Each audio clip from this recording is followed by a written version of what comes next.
Buen día a todos. Nosotras somos Cuamatzi Iván, Gaona Pancho Sheila, Juárez Ramírez Rocío Liliana y Tlacomulco Tepostecatl Prenda. Y vamos a exponer acerca del neologismo. Primero hay que definir a la neología. El término neología hace referencia a los procesos de creación de palabras nuevas de una lengua, a los cuales llamamos neologismos. Por otro lado, la neología es la disciplina lingüística que estudia tales procesos. En el proceso lingüístico, la neología constituye una de las manifestaciones más claras del carácter social de la lengua y de su vitalidad. Por lo tanto, los neologismos se vuelven un objeto de estudio privilegiado para la teoría lingüística, dado que manifiestan el resultado de cambios en las reglas de formación de palabras o la productividad de estas. Como disciplina, la neología se trata de un área estrechamente vinculada con la lexicología, la morfología, la terminología y la sociolingüística. Citando a uno de los autores que ha estudiado la neología, Louis Gilbert, un lingüista francés que en uno de sus trabajos define a la neología como proceso de creación léxica inherente al sistema lingüístico y al desarrollo de la sociedad. También en base a un libro de Gilbert del año 1975 que se llama Creatividad lexical, él habla de la tensión léxica, en la que viven las lenguas, y esta tensión se da entre la mutabilidad y la inmutabilidad de las lenguas. Es decir, Gilbert observa una tensión léxica que se produce en las lenguas entre una fuerza que la eleva a una mutabilidad, al cambio, a la evolución de las lenguas, mientras que otra fuerza es la que preserva la comunicación entre los hablantes, que es la inmutabilidad, la parte conservadora del lenguaje. Y es así que entre las fuerzas de la mutabilidad y las fuerzas de la inmutabilidad hay una tensión léxica, donde hace su aparición la neología, recargada más al lado de la fuerza de la mutabilidad, al cambio, a la evolución de las lenguas, donde la riqueza del lenguaje se muestra produciendo los neologismos, gracias a esa facultad de crear y a la capacidad de creación que poseen los hablantes de una lengua. Ahora bien, hay varios tipos de neologismos. ¿Qué es un neologismo? O bien, ¿qué es un neologismo para la RAE? Más allá de que todos digamos que un neologismo es una palabra nueva, tenemos la definición de la RAE. El neologismo es un vocablo, acepción o giro nuevo en una lengua. Esta definición trae implícita muchas cuestiones, el llamado giro nuevo, que bien podría interpretarse como un giro de una forma ya existente, lo que produce la aparición de algo nuevo. ¿Pero qué es nuevo? Nuevo es un concepto subjetivo, no es un concepto lingüístico que se pueda medir y que sea objetivo. Y bueno, comenzaremos por revisar rápidamente los tipos de neologismos desde su aspecto formal. Remitiéndonos a los procesos de la formación de palabras, tenemos neologismos por prefijación, sufijación, composición, y a los procesos de la formación de sintagmas. Tenemos neologismos por sintagmatación, además de otros neologismos como los de acortamiento y neologismos por préstamo. El primero es prefijación. Se da cuando se introduce un prefijo, añadido al inicio de una palabra a un término ya existente. Por ejemplo, añadir el prefijo ex a la palabra novio da como resultado exnovio. Añadir el prefijo para a la palabra normal da como resultado paranormal. Segundo, sufijación. El sufijo es justamente el contrario del prefijo. Se coloca al final de la palabra para añadir o darle un nuevo sentido.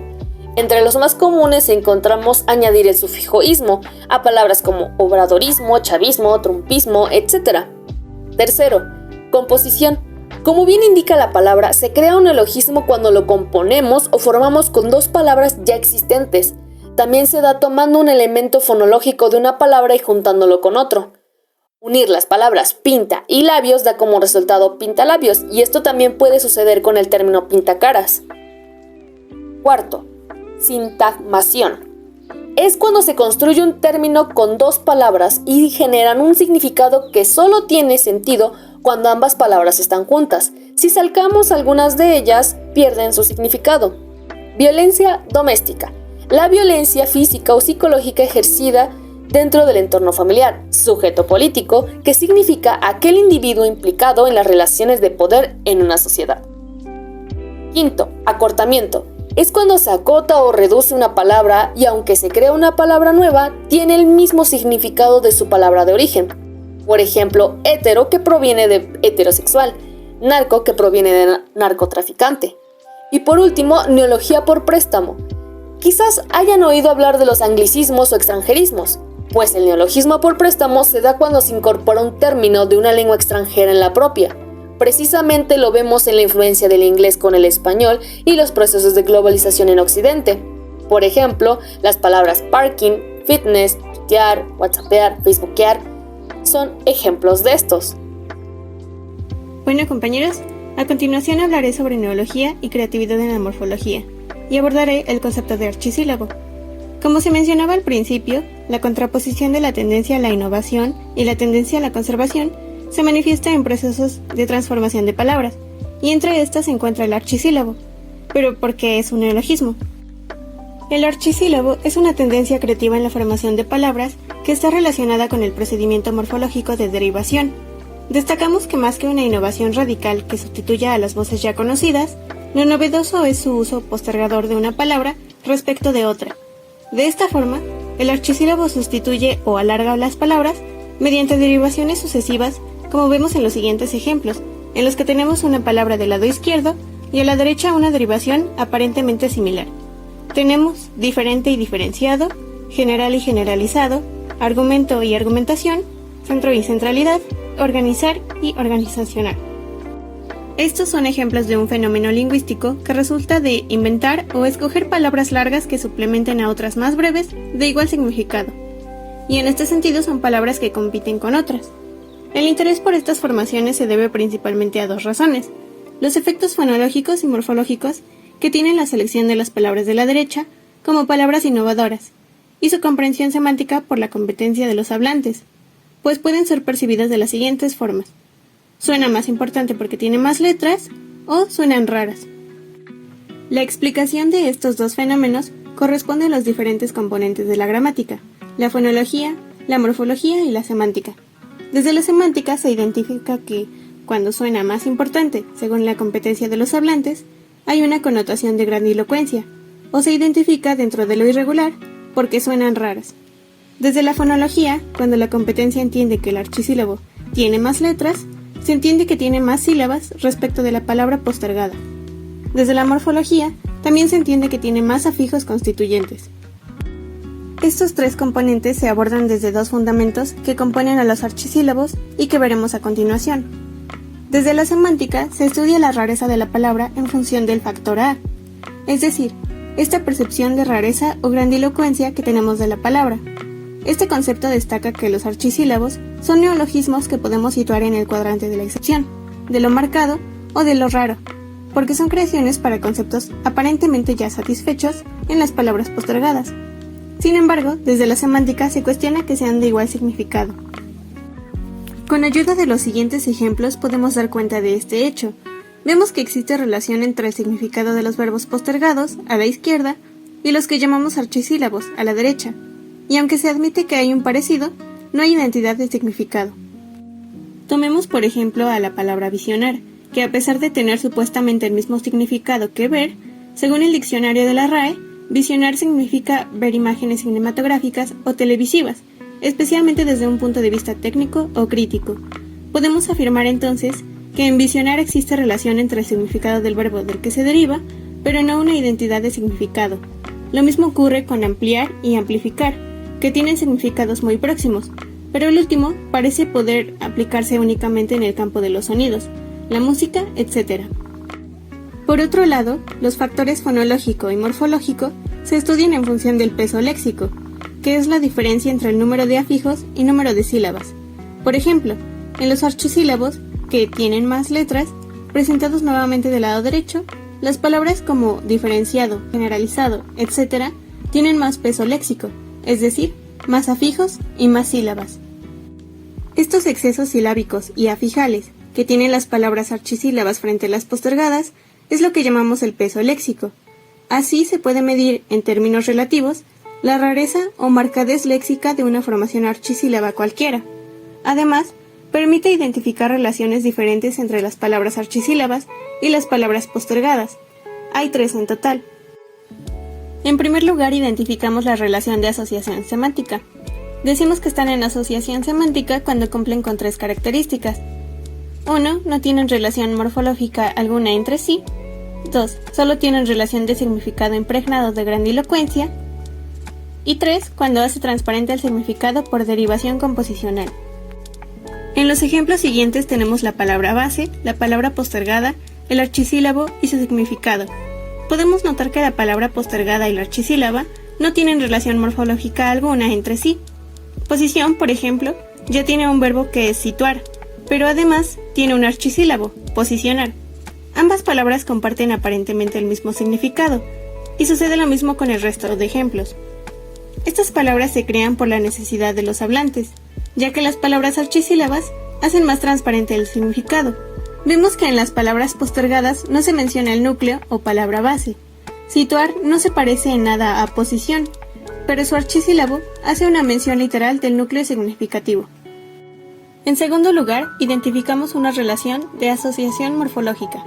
Se puede hablar de asociación morfológica para referirse a la relación entre palabras de una misma base léxica, de una misma familia derivativa y cuando las palabras se forman mediante afijos alternativos. Vemos aquí archisílabos formados con los afijos verbales ar e izar, como vemos en concretar y en concretizar, o con los afijos nominales más productivos, que son miento, ismo, ción y dad, que vemos en aislamiento, en aislacionismo, en tratamiento, etc. ¿Y qué los hace afijos alternativos? Esta segunda característica destaca en la asociación morfológica porque son estos afijos los que permiten que se cree un archisílabo viable y entendible. Si no se tuviera esta restricción en cuenta, como consecuencia se producirían incoherencias como en los ejemplos siguientes: aislamencionismo, aislacionmentismo, concretizar, sostenimientabilidad, sostenimientidad. Con estas formaciones vemos que no solamente se forman palabras que suenan raras en extremo, sino que ni siquiera son formaciones entendibles y por eso es necesario el uso de afijos alternativos. Por último tenemos la relación de serie morfológica. La relación entre estas palabras es distinta de las anteriores. Ambas clases pertenecen a series derivativas porque comparten la misma base, como vimos en la diapositiva anterior. Pero la diferencia es que los afijos que intervienen en la formación sí son compatibles entre sí, de manera que pueden coincidir en una misma palabra. Tienen como características la misma base, compatibilidad de afijos e inclusión de la palabra postergada. Cabe aclarar que en ningún caso decimos que la palabra archisílaba se deriva de la palabra postergada. Más bien, la formación de la palabra postergada coincide con algún segmento formativo de la palabra archisílaba, como vemos en el siguiente ejemplo, direccionamiento, que coincide con la palabra postergada dirección. También vemos que los datos se han formado por la combinación y adjunción de una serie de afijos sucesivos y compatibles entre sí, y no generan agramaticalidades, como si veíamos en el caso anterior. Muy bien, ahora iremos con la creación de neologismos. Si bien en los últimos años, a raíz del avance tecnológico, la creación de neologismos se convirtió en una tarea muy recurrente, podría decirse que hubo una explosión neológica donde muchos neologismos vienen ya preformados desde otros idiomas, particularmente desde el inglés, y su adaptación al español ha sido cada vez más ardua. A lo largo del siglo XX y principios de este siglo XXI, los diversos modos para crear nuevas palabras podemos resumirlos de la siguiente forma. La primera de ellas es la reutilización de elementos morfológicos o sintácticos, por ejemplo, telenovela o telediario, a partir de televisión y no del prefijo tele, que indica distancia, como en estos ejemplos, telegrama o teleobjetivo. El segundo es la asociación de sonidos o letras, tic-tac, cucú. El tercero es un cambio de significado de palabras existentes. Por ejemplo, de virus en el campo de la medicina a virus en el campo de la informática. El cuarto de ellos es la introducción de palabras provenientes de otros idiomas. Por ejemplo, striptease del inglés striptease y sponsor del inglés sponsor. Y por último, muchas veces las palabras nuevas en una época se generalizan, dejando de ser neologismos, como por ejemplo visión, telefonear, entre otros. Por consiguiente hablaremos de los tipos de neologismos. Y bueno, se utilizan varias clasificaciones para los tipos de neologismos. Ya Sheila desde un principio nos compartió un aspecto más formal de los neologismos, tales como la prefijación, sufijación, composición, sintagmación por acortamiento y por préstamo. Pero si atendemos al campo semántico al que se aplican las nuevas palabras o acepciones, podríamos encontrar lo siguiente. El primero de ellos serían los neologismos estilísticos, que son aquellas palabras que se aplican para darle un tono más sensible y positivo a una expresión o término, en relación con los que se usan comúnmente. Es decir, son vocablos que están destinados a cambiar la percepción de las cosas, y son muy empleados para dar otra impresión social, política, entre muchas otras. Un claro ejemplo de los neologismos estilísticos es cuando empleamos la palabra invidente para ciego, moreno para negro, finado para muerto, desplazados para migrantes, entre muchos otros. Otro ejemplo que resulta más de conveniencia política que de corrección es que ya no se les dice indígenas o pueblos indígenas, sino pueblos originarios. Sin embargo, en el ámbito político es curioso que unos años atrás se trataba de dar una corrección política con la palabra inapropiado y con eso bastaba para avergonzar a un orador y hacerle guardar silencio. Ahora la nueva corrección política remasterizada digitalmente se basa en un léxico de victimización en constante expansión, tal como sucede con los términos TERF, que significa Trans-Exclusionary Radical Feminism o feminismo radical transexcluyente en su traducción, es decir, feministas transfóbicas, feministas TERF o las SERF, que son Sex Worker Exclusionary Radical Feminist, es decir, feministas radicales prostituta excluyentes, es decir, feministas que creen que la prostitución femenina oprime a las mujeres. Estos términos están siendo mencionados desde los ámbitos políticos, sociales y académicos. Y bueno, también tenemos a los neologismos tecnológicos, y estos están relacionados con los giros que producen algunas palabras en los campos de la tecnología y la ciencia. Casi siempre provienen de otros idiomas como el inglés. Esta clasificación es una de las más utilizadas en la actualidad.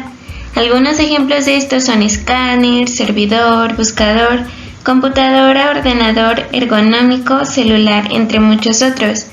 También tenemos los neologismos en redes sociales, que están relacionados con todas aquellas palabras que describen o definen algunos aspectos vinculados a las redes sociales y que también son préstamos del idioma inglés, y encontramos muchos hoy en día como Bitcoin, doxing, YouTuber, TikTokers, Instagramers, fandom, influencer, entre muchos otros. Y bueno, también tenemos a los neologismos funcionales. Esta clasificación de neologismos está relacionada con la necesidad de añadir palabras a una lengua, porque no hay otra manera de designar a un objeto o situación en particular. Los préstamos entran en esta clasificación. Por lo general, este tipo de términos permiten que la comunicación sea más dinámica, como los siguientes ejemplos: antifuego, que significa a prueba de fuego; hetero, que viene siendo un acortamiento de heterosexual; cis, que viene siendo un acortamiento de cisgénero; cliquear, darle clic a un enlace; roomie, compañero de cuarto, entre muchas otras. Y ya para finalizar sobre la clasificación para los tipos de neologismos, tenemos a los neologismos semánticos, que son formados por una modificación del significado de una base léxica. Entre estos tenemos los siguientes ejemplos: buscador, ya sea de internet o en informática, pero también puede ser un buscador de gente desaparecida o de mascotas. La base, en el deporte de baloncesto o base en química. Otro de los ejemplos es tirador, de algún deporte que no sea el tiro. También puede tratarse de un neologismo formado a partir de un nombre propio, de persona o marca registrada, utilizado como nombre común, como por ejemplo Nivea, crema, marca registrada, o Tupperware, marca registrada, entre muchos otros. Bien, en este apartado hablaremos de enología, enfocados en la creatividad del léxico y la sintaxis. Recordemos que la lexicografía es parte de la lingüística aplicada, que estudia los principios teóricos que se aplican en la confección de diccionarios. el diccionario de la RAE, bajo el lema diente, aparecen listadas los sintagmas diente de leche y diente de león. Entonces, diente de leche y diente de león, ¿qué son? Obviamente podríamos decir que fueron neologismos sintagmáticos debido a que por su uso generalizado ya no cuentan como neologismos. Ya aclarado esto, hay que preguntarnos cuál es una colocación y cuál es una locución. Por eso, pongámonos en la piel de un lexicógrafo. Para hacer la distinción entre compuestos, colocaciones y locuciones, un análisis desde el punto de vista semántico es determinante para su clara distinción, precisamente con el fin de hacer una correcta descripción en el diccionario. Como sabemos, y lo estudiamos en el semestre pasado en morfología, desde el punto de vista de la síntesis, hay que escoger una raíz y proporcionarle afijos, según el sentido que se quiere expresar y según el contexto. Ahora bien, también es posible unir una raíz R1 y adjuntarla a otra raíz R2 en el interior de una forma de palabra, de tal modo que R1 modifica semánticamente o de algún modo determina R2, dando como resultado a un radical compuesto. Por lo tanto, acudimos al principio de composicionalidad para explicar locuciones o combinaciones libres más o menos restringidas. Y es aquí, desde el punto de vista de la fraseología, que dichas combinaciones, desde el nivel morfológico, se denominan a los frasemas morfológicos, así como también en el nivel de la sintaxis se denominan a los frasemas sintagmáticos. De esta forma deducimos que los compuestos parecen ocupar una posición intermedia entre la morfología y la sintaxis. Y desde la fraseología es importante revisar estos principios de composicionalidad. Ubiquémonos entonces. Si abordamos un análisis desde el punto de vista semántico, entonces lo que nos interesa son los frasemas léxico-semánticos para expresar el significado. Es decir, si determinamos que un frasema C es el resultado de una combinación de signos A y B, entendemos entonces que la fraseología es un conjunto de combinaciones de signos no libres, debido a que la fraseología es determinada por sus propiedades semánticas, fonéticas y combinatorias, causando que no se deriven. Revisemos bien desde una perspectiva morfológica más a detalle. Los frasemas morfológicos, atendiendo a la fórmula C es A más B, donde A y B son raíces léxicas y C es una unidad léxica, distinguiremos dos tipos de compuestos: compuestos libres por un lado y compuestos fraseológicos por el otro. Lo vemos, por ejemplo, en el compuesto libre político-económico. Este compuesto es libremente formado por el hablante en el proceso del habla y son construidos siguiendo las reglas generales de la lengua y no necesitan, por tanto, ser almacenados en el diccionario. En cambio, el frasema morfológico blanquiazul significa blanco y azul, y no es completamente libre porque no podemos decir azul y blanco.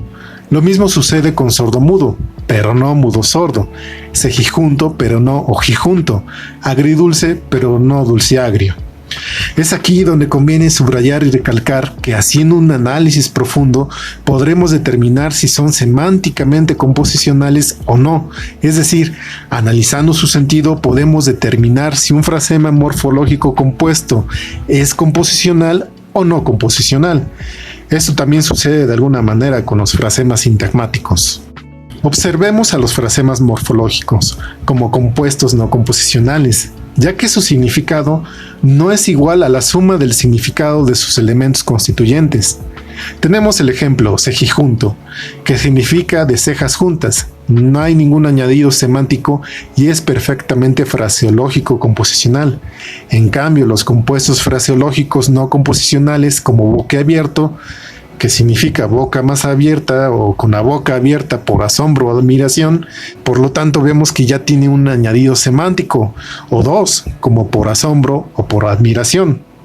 Resulta que la mayoría de los compuestos en español son compuestos fraseológicos no composicionales, tales como boquiabierto, lavaplatos, aguardiente, contrarreloj y un largo etcétera. Como por ejemplo el compuesto contrarreloj debe considerarse fraseológico no composicional porque de la unión del significado de las raíces contra y reloj hay añadidos semánticos. Tan solo en el diccionario de la RAE lo que significa es notorio.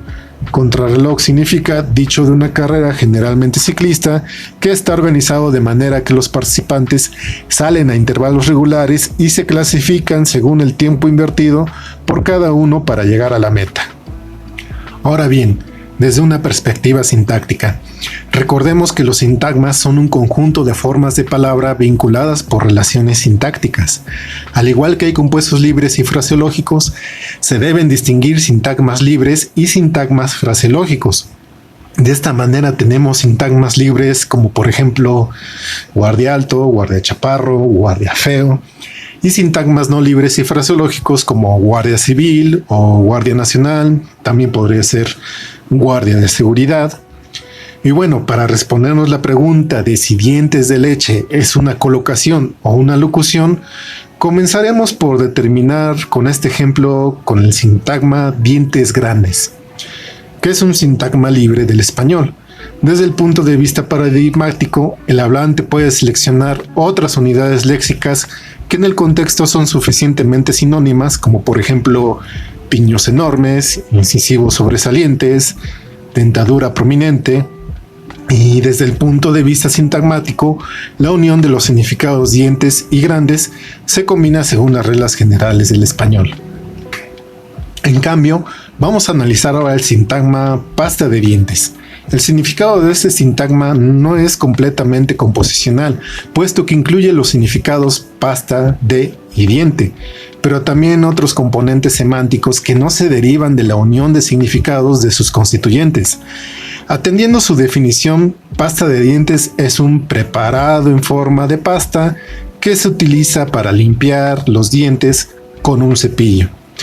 Al no ser completamente composicional, la selección de pasta de dientes es necesariamente restringida, es decir, que sus componentes no se pueden escoger libremente.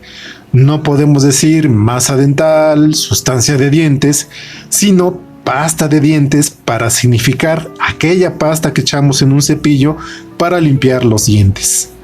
Otro caso es el sintagma diente de leche, en donde los significados de sus constituyentes se unen según las reglas del español, pero la selección de leche no es libre, puesto que no podemos elegir libremente qué unidad léxica expresa el significado de aquel diente que aparece a primera edad y que cae alrededor de los 7 años.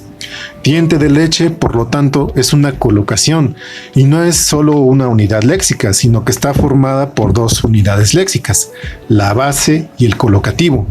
De esta manera tenemos que el núcleo semántico recae en la base. Las colocaciones deben ser descritas lexicográficamente en la entrada de la base.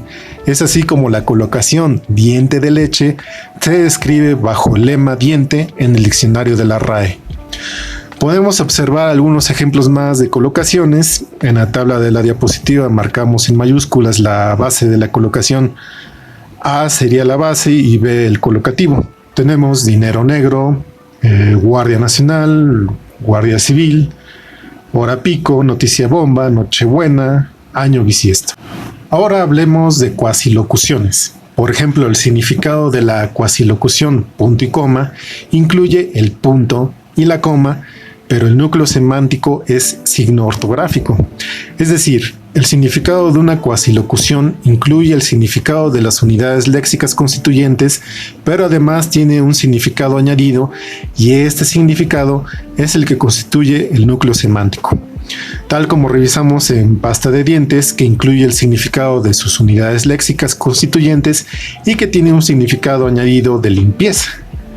En cambio, en las semilocuciones, el significado de una semilocución incluye el significado solo uno de sus constituyentes y ese significado no está en la posición del núcleo semántico.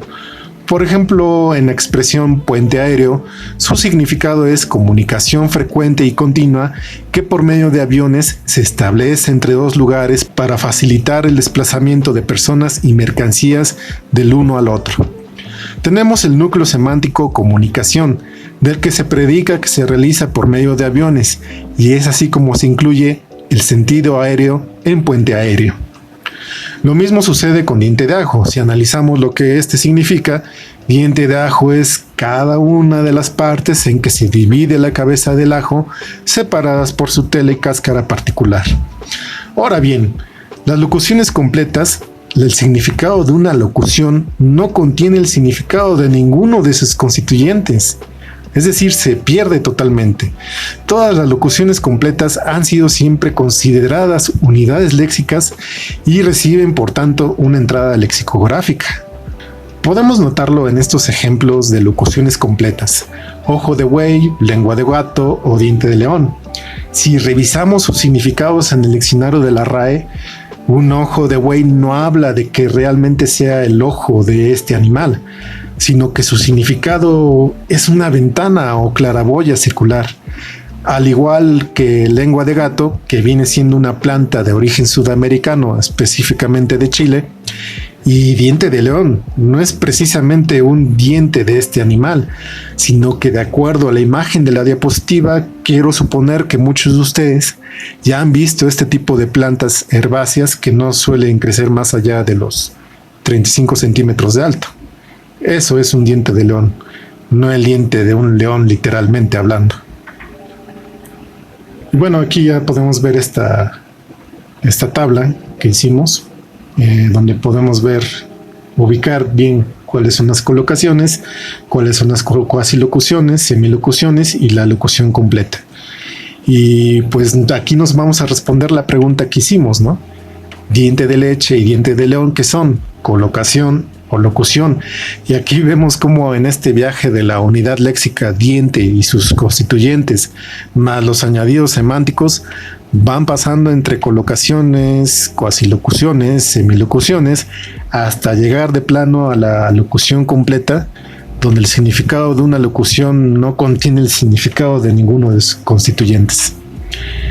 Y bueno, para finalizar este apartado de neología y creatividad en el léxico y la sintaxis, es importante que para el estudio de la lexicografía recurra a la semántica para determinar las entradas en un diccionario. Y de esta manera es demasiado útil determinar el sentido de cada uno de los compuestos para que el lexicógrafo logre estas mismas entradas en el diccionario. Y bueno, de esta manera podemos darnos cuenta cómo se da este proceso de la creación de neologismos por composición y que tocan los planos morfológicos y sintácticos desde una perspectiva fraseológica. Vamos a finalizar con una reflexión, reflexión. El campo de la neología es diario. Del diario hay neologismos desde todos los tipos de prensa, ya sea deportiva, nota roja, financiera, etc. Así como también, debido al auge de las redes sociales, también encontramos neologismos. Recordemos que no es necesario que los neologismos sean certificados por la RAE o por otra instancia X. Los neologismos son certificados por los hablantes y por el uso común de estos. Aún así, es interesante asomarnos a la página de la RAE, al apartado de Observatorio de Palabras, para darnos cuenta de los neologismos que hay en su lista. Chequen esa página, es muy interesante.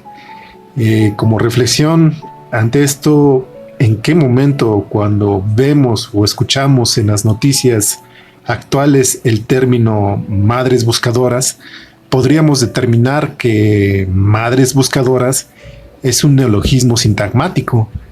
Además, es un término que lamentablemente, derivado de los problemas sociales en Latinoamérica, por supuesto un problema del México actual y que se viene dando, y no hay que cegarnos ante esto. En Argentina hace casi 40 años surgieron unas madres buscadoras que son conocidas con el neologismo Madres de Mayo. En los periódicos digitales, en las redes sociales, madres buscadoras significa madres que buscan a sus hijos desaparecidos. ¿En qué momento, en qué entrada de la RAE algún día, si este fenómeno social y violento se normaliza y se hace uso normal de este término, en qué momento la RAE tal vez ponga una entrada bajo el lema madre o el lema buscadora? ¿Cómo lo debe determinar el lexicógrafo si el término madres buscadoras debe o no estar en alguna entrada de diccionarios? Pues esperemos que no sea así. Y podemos citar otros ejemplos de la prensa acerca de neologismos. Recientemente hemos escuchado, por ejemplo, el término ensillonado, el término embolsado o embolsados, en qué punto, en qué momento se normalizará para que solo este término embolsado signifique en su totalidad un cadáver, un cuerpo dentro de una bolsa. Es por eso que la prensa de todo tipo, amarillista, deportiva, informativa, en todos los tipos de prensas, los neologismos son son pan de cada día. Con eso queríamos ejemplificar cómo en la prensa, en las noticias, pues es un semillero de neologismos. Y para nosotros, los lingüistas y literatos, seguirá siendo un campo de estudio sumamente interesante. Bueno, esa es la reflexión final a manera de conclusión del tema. Abrazos a todos, gracias por escucharnos.